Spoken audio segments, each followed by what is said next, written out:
The story of a failed student turned CEO भाग 1। नाकामी की शुरुआत।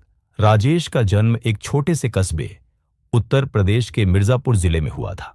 उसका परिवार सामान्य मध्यम वर्गीय था। पिता एक छोटी दुकान चलाते थे और मां गृहिणी थी। घर में पढ़ाई को लेकर उम्मीदें थीं, लेकिन राजेश का मन कभी किताबों में नहीं लगा। वह स्कूल जाता तो जरूर था, लेकिन खेल कूद और दोस्तों के साथ मस्ती में ही उसकी जिंदगी बीतती जा रही थी। 10वीं की बोर्ड परीक्षा में वह पहली बार फेल हो गया। लोगों ने समझाया, मां ने रो रो कर कहा, बेटा सुधर जा, वरना जिंदगी बहुत मुश्किल हो जाएगी।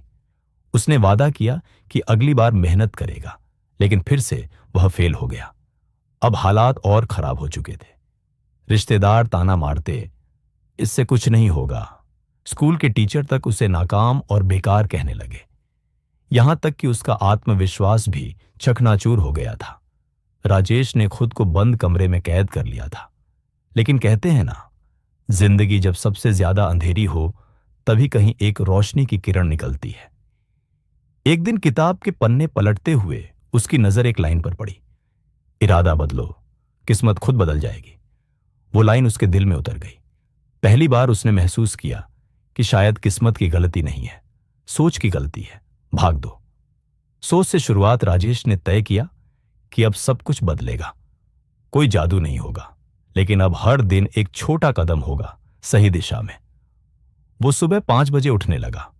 मोबाइल, सोशल मीडिया और बेवजह की दोस्ती से दूरी बना ली। उसने खुद से एक वादा किया, मैं हार नहीं मानूंगा, चाहे जितना वक्त लगे। धीरे धीरे उसने खुद को पढ़ाई में झोंक दिया। मन लगने लगा। इस बार उसने 10वीं पास की और अगली बार 12वीं भी अच्छे नंबरों से पास कर ली। कॉलेज में दाखिला लेना था, लेकिन पैसों की तंगी थी। पिता की दुकान की आमदनी बस घर चलाने लायक थी। राजेश ने हार नहीं मानी। दिन में कॉलेज जाता और रात में एक ढाबे पर बर्तन धोता। लोगों ने फिर मजाक उड़ाया, बर्तन धोकर कोई क्या बनेगा। मगर अब वो किसी की नहीं, अपनी आवाज सुनता था। भाग 3, हौसलों की उड़ान। कॉलेज के आखिरी साल में एक वर्कशॉप में राजेश को डिजिटल मार्केटिंग के बारे में पता चला। पहली बार उसे ऐसा कुछ मिला जिसमें उसका मन लगा।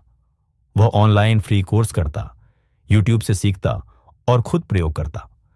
कॉलेज खत्म होते ही उसने खुद की एक छोटी सी डिजिटल मार्केटिंग एजेंसी शुरू की, डिजी उदान।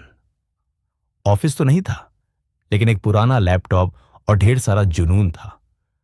शुरुआत में कोई काम नहीं मिला। बहुत लोगों ने इनकार किया, लेकिन उसने हार नहीं मानी।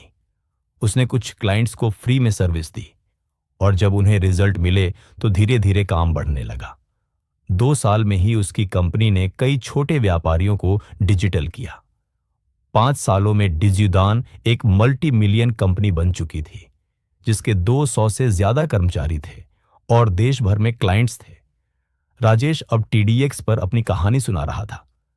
स्टार्टअप इंडिया से सम्मानित हो चुका था और उसका नाम फोर्ब्स 30 अंडर 30 में आ चुका था। भाग 4, वापसी और विरासत। एक दिन उसी स्कूल से कॉल आया जिसमें वह 2 बार फेल हुआ था। स्कूल के प्रिंसिपल ने उसे मोटिवेशनल सेशन के लिए आमंत्रित किया। राजेश जब मंच पर पहुंचा तो सामने वही क्लासरूम था, वही ब्लैक बोर्ड और बहुत से बच्चे जिनकी आंखों में उम्मीद थी।